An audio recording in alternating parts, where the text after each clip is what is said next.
afternoon, everyone. We are the sixth reporter, and our topic is the lesson 3, which is creating portfolio as a technology tool. So, what is an e-portfolio? So, in 21st century, e-portfolio is an instruction where independent learning is encouraged, and the documentation of a personal learning journey is a must. So, portfolio. When you say portfolio, it is one good means of keeping things in order. So, it is like a portfolio for students kasi nga mas convenient siya para mas organize yung mga works ng mga students like activities or exams or kahit anong mga materials na ginagamit nila in learning. Kasi nga sa portfolio is doon organized and mahahanap mo agad kung alin doon yung mga activities na hanapin mo. So it is a collection of student work, like I said earlier, that exhibits students' effort, progress, achievement, and competencies gained during the course. So There you go. So, and nowadays we have a different types of portfolio, and one of the most popular portfolio na ginagamit ng mga students is the e-portfolio or yung digital portfolio. So,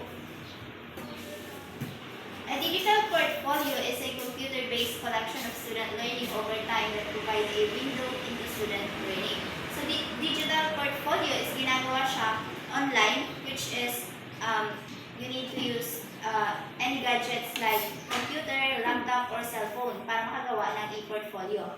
It can be used as a digital archive and that contain the same materials as a physical portfolio.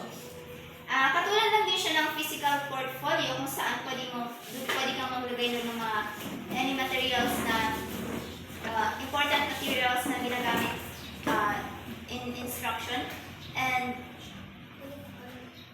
but digital portfolio can have more such as multimedia production.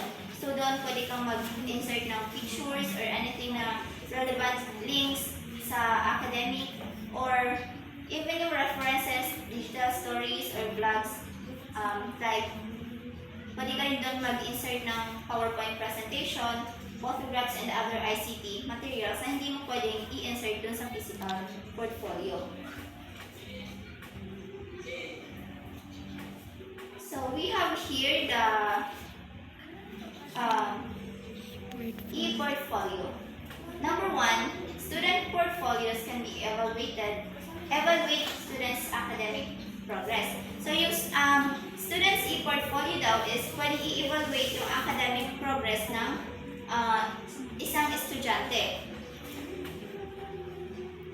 And they can also inform the teacher to adapt and use the instructional strategies when pieces of indicates are indicated in the e-portfolio. So number 2, monitoring students' progress can be highlighted in e-portfolio. So syempre, mas madali na lang i-monitor yung progress or yung mga activities na ginagawa ng isang estudyante dun sa e-portfolio kasi mas convenient siya.